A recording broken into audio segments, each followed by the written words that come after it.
If you had known me at the time of my recovery and given me a bunch of tools, I would have been a straight A student and I would not have recovered.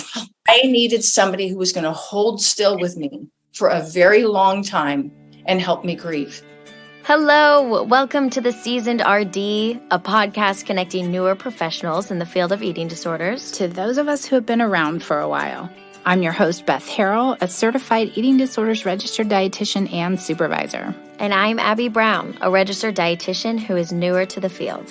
I think of myself as a well-seasoned cast iron skillet with wisdom and experience, yet always ready for something new. And I think of myself as an Instapot with innovation and a fresh perspective. This podcast brings both to the table to share ingredients, recipes, and techniques of past and present so we can all be our best for the future. The kettle is heating up. The skillet is on simmer. So join us around the table for true professional nourishment. Abby, ready to stir the pot? Let's do it. Hello and welcome to the CEDRD podcast, where today we have a conversation with Dr. Beth McGilley. I could go on and on about her bio. Hers is especially short in the show notes, and I think that just speaks to her humbleness. Actually, I know that because when I've introduced her at conferences in the past, there was so much, and she had asked me to keep it short. Again, that just demonstrates that it's not the number of words or the books or everything that you've done. It's just her humbleness, and it's intentionally short now. Anyways, the amount of work she's done in the field has taught me beyond words. I just connect with her so much about her approach, and not because I studied it, but because I felt it. She talks about the alphabet soup of modalities, CBT, DBT, ACT, IFS, all of that, and reflects back on her own lived experience with her eating disorder. She said, if you'd given me a bunch of tools with like all of these things we just talked about, I would have been a straight A student and I would not have recovered. I needed someone who was going to hold still with me for a very long time and help me grieve. And I'm also struck by her beginnings in the field, and if feeling fat, dumb, and ugly helped us bring this clinician, Beth McGilley, to us. And if you've ever felt that way, tap into your own power. She says we need the newer clinicians of the world, and kind of like the Abbeys of the world who are coming up in the field.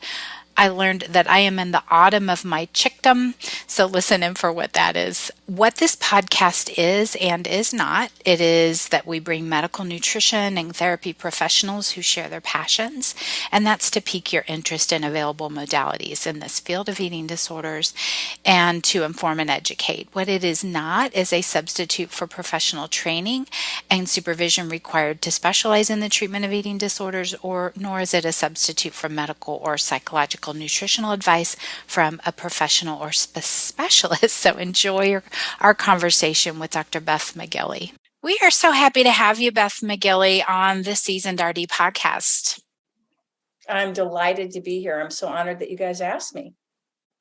And just, I know that none of our listeners could hear, but just prior to when we hit record, you were talking about hanging out with Sandra Kronberg and Carolyn Costin. I'm like, wow, this is how I want to live my life. I want to hang out like with the cool girls. So we're excited to learn from you today, but we will just kind of ease you into things with some icebreakers. My first one for you is mountains or beach? Well, mountains have been my best teachers. Absolutely. And we could spend the whole time talking about that. My dog is named after Wheeler Mountain because we rescued a man who was struck by lightning at the top of Wheeler Mountain. It's the highest mountain in New Mexico. So we were basically at 14,000 feet in the middle of September when there's nobody there. And he was struck by lightning and nearly killed. And my husband and I rescued him. And it was a very, very, very spiritually informed experience. So mountains. Oh my goodness. Yeah. That's a story. Mm-hmm. Yeah. Wow. Okay. Well, I can understand why mountains then. My second one for you, breakfast or dinner? Breakfast for dinner. We get that a lot. Do you have a breakfast for dinner of choice? Well, okay. So my latest culinary extension to my kitchen is a Blackstone We have it at our lake house. We call it the Bam Bam. There's a long story behind it. We are having so much fun cooking breakfast on this Blackstone. We've got French toast and pancakes and sausage and bacon and eggs. Now we figured out how to make omelets on it. So yeah, we're like real cooks. We're having a blast with it. Yeah. I love it. All right. And the last icebreaker, audiobook or paper book? Oh, paper. I have my paw prints all over it. I can't, my attention span, I think probably because we work so much online now, but I am old school. I write in the margins. I fold down the pages. It's get underlined. Yeah. Grad school never left me in that regard. I need it in the palm of my hands. Okay. Well, I'm going to take you back to grad school. Some of our listeners are in that position right now or getting ready to take a board exam or a licensure exam. I'm bringing you back to an exam. Can you tell us what you remember about that day? Oh my gosh. Well, was it computer or paper? My first graduate school exam? Yeah. With the, I think it would be a licensure exam or oh my gosh, yes. like board exam. Yes, I remember it distinctly. Here's something to never do before you take a licensure exam, and that's called taking a medicine, even over the counter you've never taken before. I had a cold and I can't tell you what it was, some kind of cold medicine, the non-drowsy formula. Let me tell you, I'm sure I beat a path on the hallway of Holiday Inn in Topeka, Kansas. I was up all night. I used every last piece of change in the machine where you get the candy and stuff out. Like I was just a crazed animal. Oh. So yes, I distinctly remember my licensure exam. I also have massive test anxiety, so I spent a good year studying for it. Oh yeah. So that brings the human part into it of that anxiety. So many of us experience that with tests. And then a word to the wise, don't take any medications that you haven't done before, even if it says whatever it says on the label. Yeah. Practice it first. Yeah. Be kind. You prepare, absolutely prepare, at least for the Ph.D. licensure exam. It was really, Kansas at the time had one of the highest required passing rates. So it was a big hurdle. I did spend a lot of time studying for it. And, that was a beginner's error. Not, I'm thinking I was taking good care of myself. But so to all you test takers, do your homework and then take really good care of yourself the night before. You want to be in good form. Yeah. And back then it was, fill in the little circles. Yep. Those bubbles. Yeah. Yeah. When there was telephone booths back in the day. Phones that were attached to walls that have the dial. Yeah. This is what I love about the pioneers, and that's kind of what we came through. And you've been in the field for a really long time. So what got you into the field of psychology and then into eating disorders? Yeah. Well, it's a story I've told before, but my initial degree interest was in marine biology. I went to a school where I was able to be fluent in French by the time I was a senior in high school, and I wanted to go work for Jacques Cousteau, back in the day when you thought you could be an astronaut. And so I wanted to work for Jacques Cousteau, and I left Kansas City and went to the University of San Diego. And what was in the backdrop of my life was that my mother had died my senior year of high school. So I left with a broken heart and an open mind, and I got my first chemistry test back, and that pretty much changed my major. I suddenly realized it was not going to be my academic forte. And psychology was always an interest of mine. I come from a family where my father was a third generation funeral director. My nephews are now the fifth.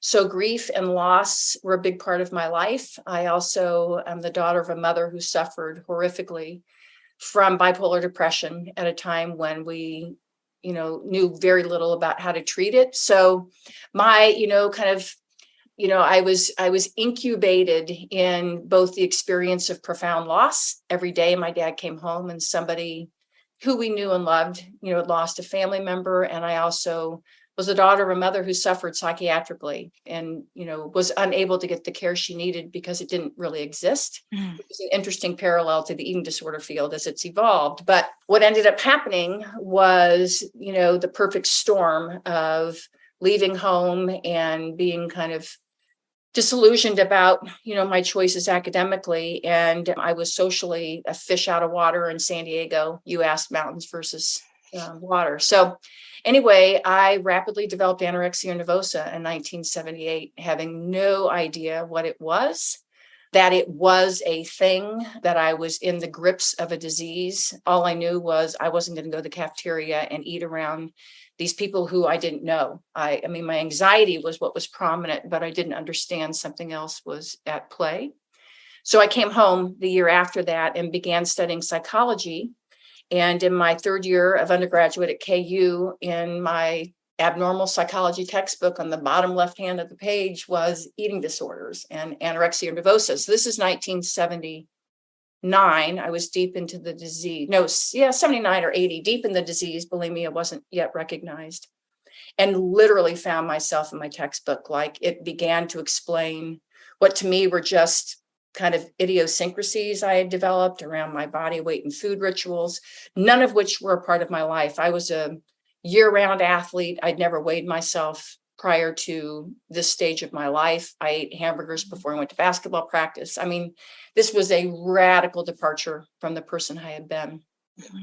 And I was literally consumed with studying because, as we all know, my brain was not functioning. So this just fed my idea. My mantra at the time is "you're fat, dumb, and ugly." And anorexia really capitalized on that mantra.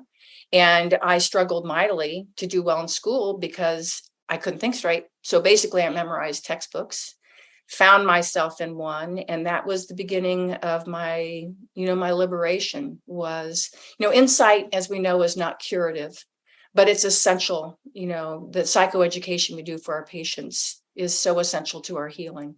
I wish it was curative in and of itself, but that catapulted me into the study of eating disorders. And, then I went on to get my Ph.D. at KU, specializing in eating disorders. And again, I was recovering at a time where there weren't specialists. I was also in graduate school at a time where there weren't supervisors who were specialists. So, I came by a lot of what I knew early in my career through my lived experience. And although that in and of itself is certainly not sufficient, it definitely became part of what I borrowed from as a young therapist. And it's part of why I've been such an advocate. We know that at least 30% of people in our field have lived experience. So we are them and we are there. We're in the field. So the field is damn well better do something about it. That's right. We're not going anywhere. That's right. And the field has become, so much more open to the concept of recovered and recovering professionals. But that's how I came by. I come by it honestly and passionately and devotedly. And because I didn't have specialized care, it became really, just a devoted passion of mine to be the person that I needed. And I was blessed. What ended up helping me was, if you know anything about the Midwest, the Menninger Foundation was a flagship psychiatric institute, and they specialized in psychodynamic and family systems theory, both of which helped me intensely. Cognitive behavioral therapy wasn't on the horizon yet as an approach, at least to eating disorders, but both of those perspectives helped me a lot with what I needed to heal psychically. But what I needed to heal from a body image and eating disorder standpoint, I really had to do on my own. And I did it by growing up in the field. The field was in its infancy, and I was growing and learning and healing with the field, along with the patients I had began to treat. So why do you think it was so taboo to open up about a lived experience? Oh, wow. Well, and I'm asking this because I know just over the years, I've been doing this kind of work for about 30. And even in groups, we weren't allowed to our clients were not allowed to communicate outside of group. And now we have text messages and we have to adapt. And I don't know why those rules were there in the first place, but anyways. Yeah. Well, I think several things. I think there's lots of layers to it. Some of which, may not land in a politically correct place for some listeners. But the truth of the matter is the eating disorder field was founded predominantly by white men. And when I entered the field, there was one major conference in the United States. There was a pivotal moment in the field where 3 or 4 years into going to that conference, a woman who is beloved to those of us older in the field by the name of Susan Woolley was a psychologist in Cincinnati who had a beautiful program. At some point, Susan stood up in the middle of this New York conference and said, "Why am I sitting in a sea of women and there are only men behind the podium?" The field has gone through a lot of changes as well, but white men were predominantly the leaders of the field at the time, and we know now certainly men do experience eating disorders. At the time, that would have been even more radical to admit.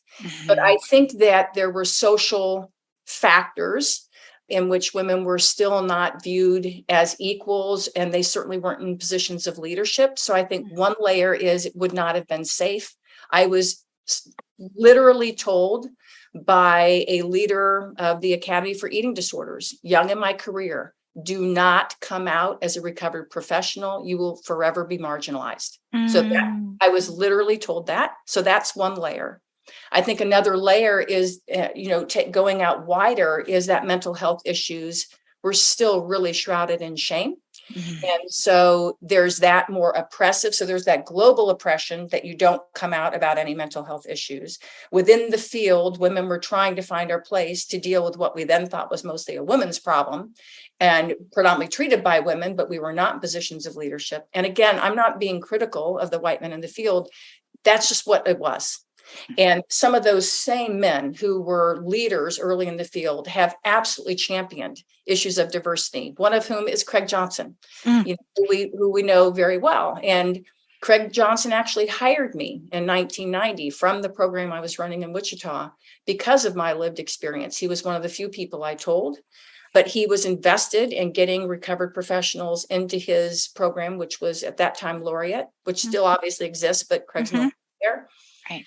So it's been an evolution. So I think it has to do with issues of power and shame. And unfortunately, those are still very much at play in our field. And interestingly, they play out differently in your discipline. So you all might be able to speak better to me about what your experience has been about recovered professionals in the dietetics field. In the therapy field, I think we have just pushed back so hard. People like Carolyn Costin and I have been talking and just beating down those barriers and the closets that we've been hiding in. What I hear from my friends in the academic research world is that it is not safe. Interestingly, you would think because they're not having direct contact with patients, which is often why they say they don't want recovered or recovering people working in the field, because our lived experience might blind us or influence, impact us. Just the transference and countertransference issues might be too extreme. But, those issues you wouldn't think would come into play in an academic or research environment. But the colleagues I have in that field, what they tell me is that it's less safe in their. So I think what discipline you're in might make a difference as well. It might, because we have an episode about transference and countertransference, because dietitians aren't taught these things, and we want to make sure that we have a safe place for our clients in the room. And so making sure that we're not comparing or using some of that if it's not in the benefit of the client. So these are things that we're not taught.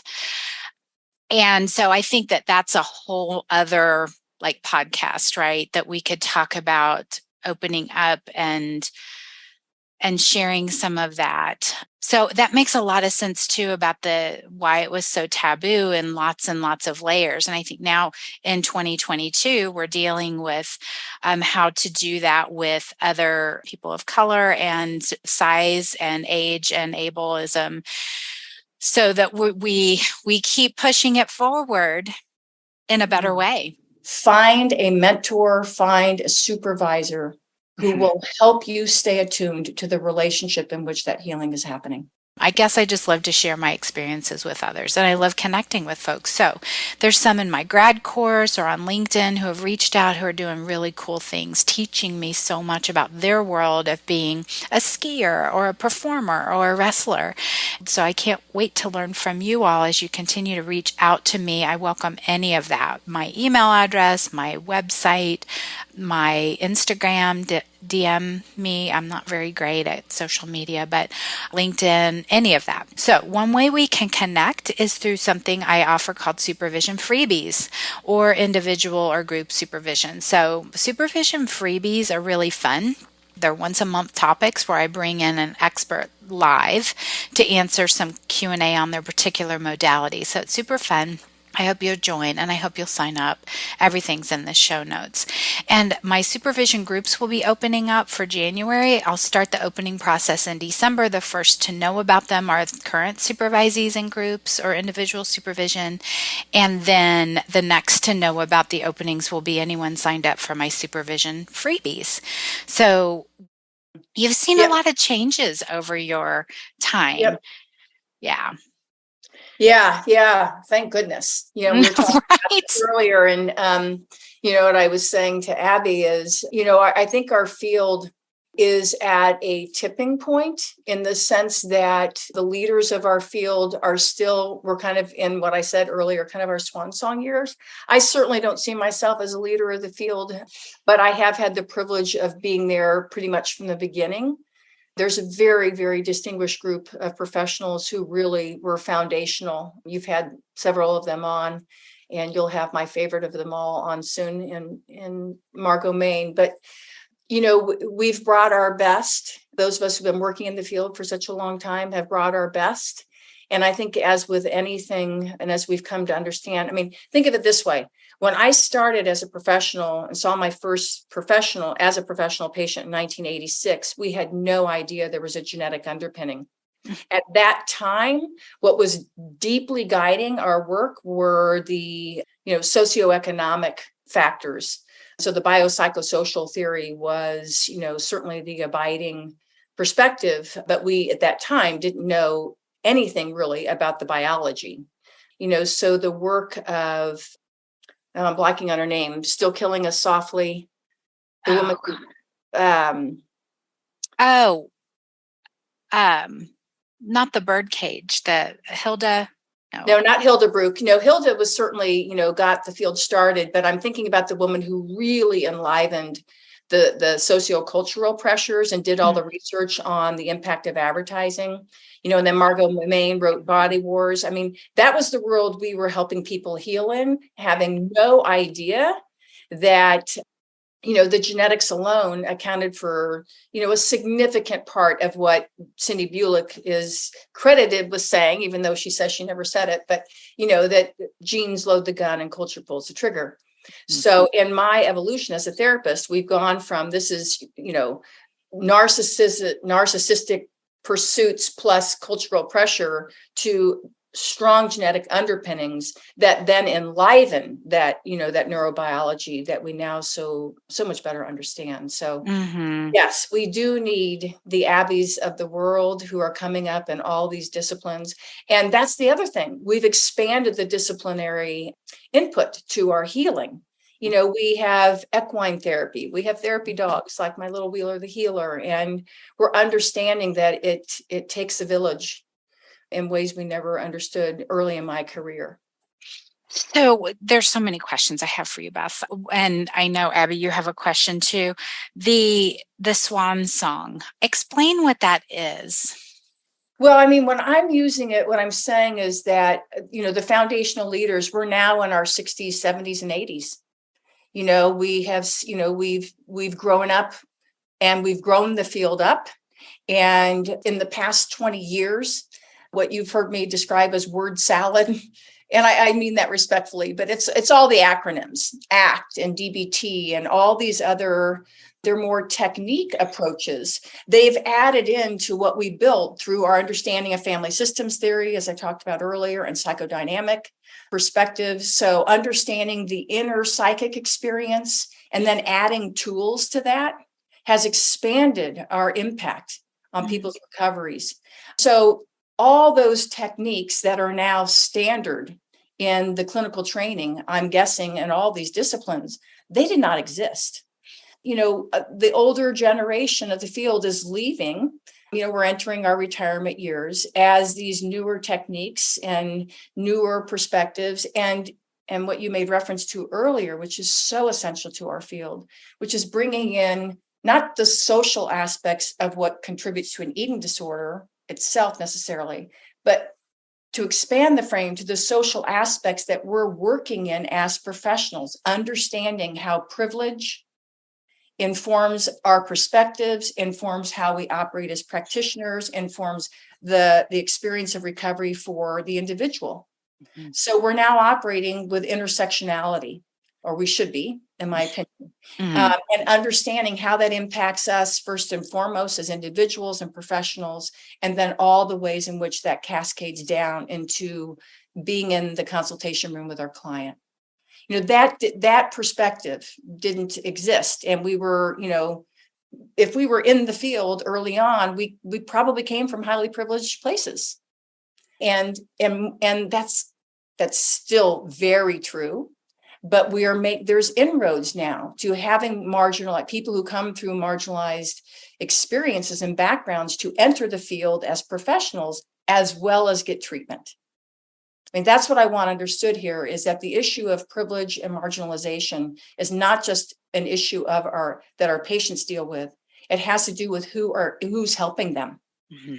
Right. And whether they can get into graduate school and whether they can afford to support themselves to do the work they need to do to get the training they need to do. So our field really is beginning to open itself to social aspects, not just as it impacts our clients, but as it impacts us as professionals.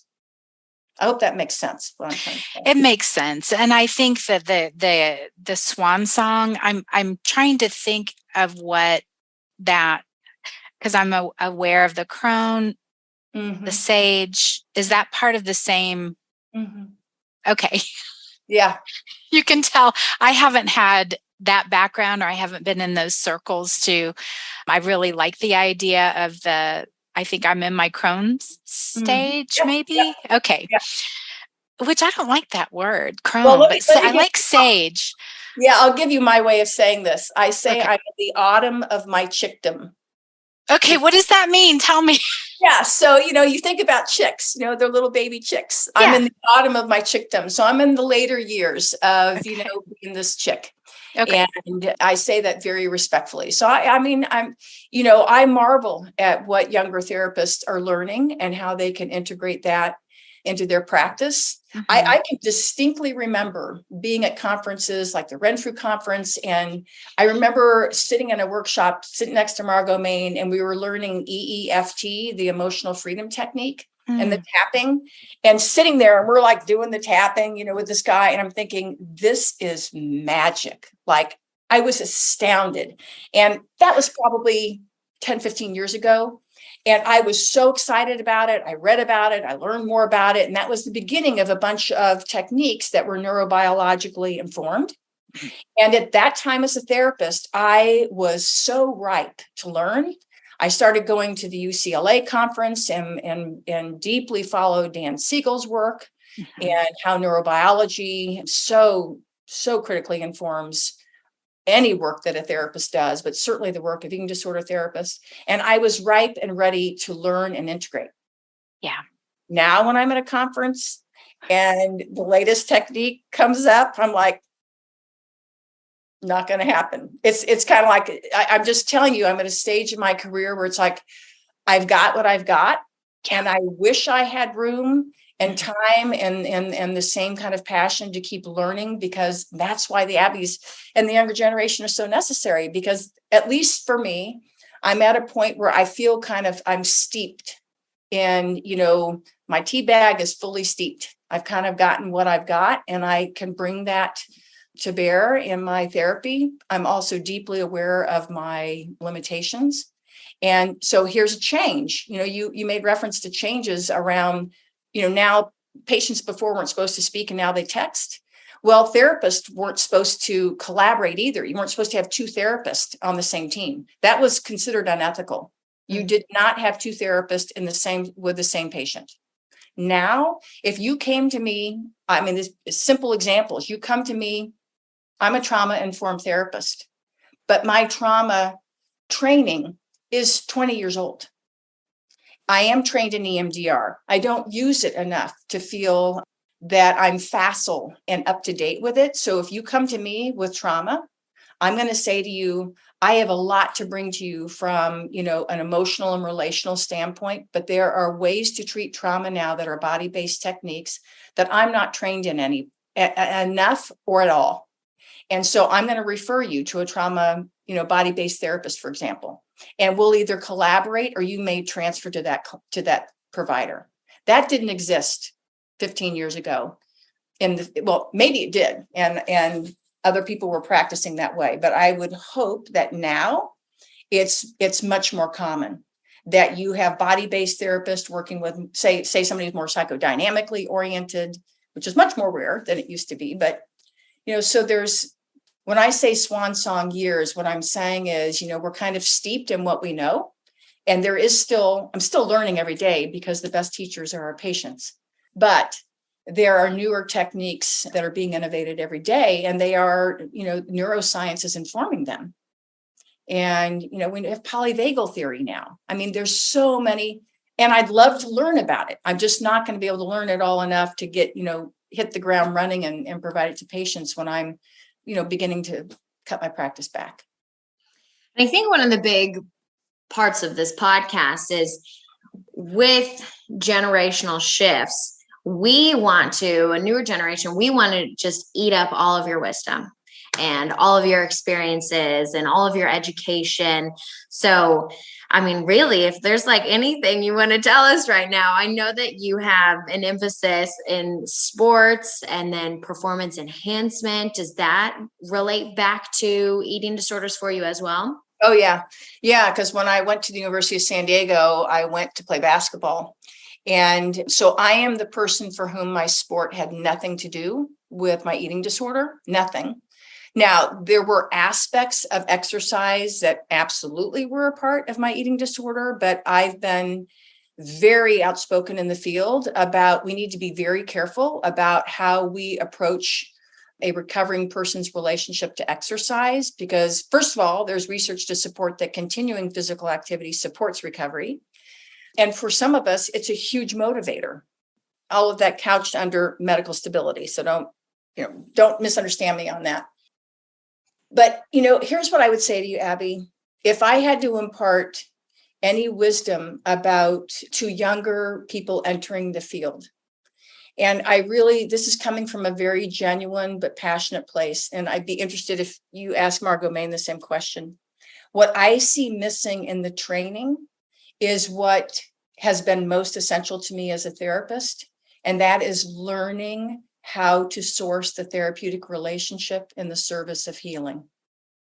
And you can teach people all sorts of techniques, but if they do not know how to be wholly present and kinesthetically attuned, absolutely aware of what's happening in their patient's body and in their heart and in the relationship that you're in with them in the moment, then I think the impact of those techniques can be critically lost or certainly not as deeply sourced because those techniques don't work with everybody. Mm-hmm.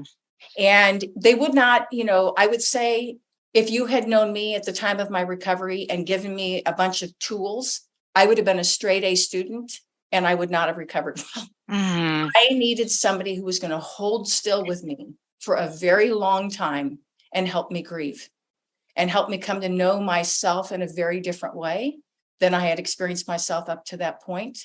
Mm-hmm. That's the part of our training that I think is getting lost in the service of techniques, which are intended, I think, to facilitate more rapid recovery. But I will still, and, the younger generation, you can call me wrong because this is my perspective. I'm a feminist relational therapist. Mm-hmm. And I feel like that's the greatest gift I've brought to my therapy. Yeah. Certainly various techniques and approaches have been essential. But if I couldn't if I couldn't join my patient really almost at a soulful level, ask Michael Barrett to be on your podcast and learn. Oh my gosh, teddy bear. Yeah. I think that's the piece that I would get as much training and supervision as you could in addition to the skills you're learning. Find a mentor, find a supervisor who will help you stay attuned to the relationship in which that healing is happening. Is he still? He's retired, but he would not say no to you, Beth. He wouldn't. Okay. Because I put my hand on my heart. I know listeners can't see this, but he has a special place in my heart just from his approach. Right. So I felt like things were going to change when he left. But anyways, long story short, I would love to have him on as one of the pioneers. We have had Cynthia Bulick on to talk about the genetics, and that was super helpful, right? You're bringing in all of these modalities, and that's the goal of this, is to help people know which way to go. As you were talking, Beth, I was trying to pull up, I teach a graduate elective course, Nutrition Therapy for Eating Disorders. And I have a file that I have put so many things into. And this is one reason I started this podcast, was that when I left IADEP as the certification director, I was sad that I wasn't going to be on the forefront of learning the most current things. So we had Millie the magician on one of our episodes too, because she keeps us informed, right, of what's new. So there's a dietitian who's teaching some trauma-informed nutrition care. Oh, nice. And it's that relational, like if your client comes back, I pulled this up just yesterday. If your client comes back and is doing all this, just being that A+ student, but they're not able to do it well, or I forget how she said it, it may go back to the relational piece. Like that may mean that you were not in the room, in the place that you needed to be with them. Yep. Yeah. No, I think the relationship is the secret sauce. I really, really, really believe that. Now, for eating disorders, I think there's probably a lot of things that we can treat that, much more practical approaches could be profoundly healing. So I'm being, very specifically talking about the work that we do with eating disorder patients. And certainly the essence of the relationship varies dramatically between treating a 12-year-old and a 60-year-old. Again, you're going to have Margo Maine on. And I think when you start talking about dealing with midlife eating disorders, I don't think word salad's going to be, I don't think it's going to be the main course. I don't think I think midlife women as one, and, as a recovered person, the issues of my body image now versus what I was worried about at 21. I mean, these are life-shifting issues. It's not just about how our bodies change, but that the changes are literally potentially life-threatening changes. We could talk about that. But so, we need therapists to have the ability to really show up and be present in a way that for certain other psychiatric disorders may not be nearly as necessary. Beth, I know that you are a very busy individual, but I'm just feeling something in your future, like a swan song book where you interview all the other pioneers. You guys give us all your wisdom. Well, that book is actually, there's a book that is it's a collaboration is currently occurring about the pioneers of the field and how the field has evolved. So I'm going to tell you that's already in the wings. There's a book that I've been incubating for going on 20 years. It should have been crowning by now, but it got derailed by the book I wrote with Margo Maine and Doug Bunnell about the research practice gap. So the book that I have inside me, and this probably comes from being a funeral director's daughter, it always pained me that when we go to funerals, we hear all the things, our lost loved one needed to hear when they were alive. And the parallel to that for me as a therapist is that the work that we do is solitary. We're alone with our patients and we hold all of this, psychic material and soulful experience inside ourselves. And then if we do our work right, as I say, my job is to get fired So then our patients leave and all the good stuff happens. So my book is a book of letters to my patients. It's a book of gratitude, and books kind of write themselves, in my opinion. The book I thought I was going to write was different than the book that started to write itself. So what's ended up happening is that each chapter is about kind of a dynamic or a concept, or it might be, the chapter might end up being about loss, but it's a story of loss that I learned through a patient. I tell the story of my very first gay male patient and his coming out to me in 1982. He was from the Hasidic Jewish community, and it was obviously radical for him to come out. And he taught me, he said, you're a therapist in training. I'm going to tell you things that you need to know. And, that chapter really was about generational loss, because his coming out and the life that wanted to live in him was going to mean no longer working in the family industry, which I resonated with because I come from a family-owned business. But so the book is a book of chapters about my mentors, the people who helped me grow up in the field, and the lessons my patients have taught me. But I've got about 7 chapters, and then I haven't touched it in years. So moments like this keep tapping me on the back and reminding me that it's still there, and I need to get the courage up again to write. I would so have that book. Usually our wrap-up question you've actually already answered is similar to what would you, if you could bring yourself back to the beginning of your time working in eating disorders, what would you tell yourself then that you do know now? But you already answered that in a certain way. And then this book will just be the continuation of that. Beth McGilley, thank you so much for your time here with us today on the CEDRD podcast. We appreciate you. Well, I deeply appreciate you both and the work that you're doing, and just feel so privileged to be a part of it. Thank you for inviting me. Let's lean on each other and learn from each other so we can grow together as professionals in this field of eating disorders. If you want to connect with me for supervision or membership with monthly content, please find me at bethharrell.com/professionals.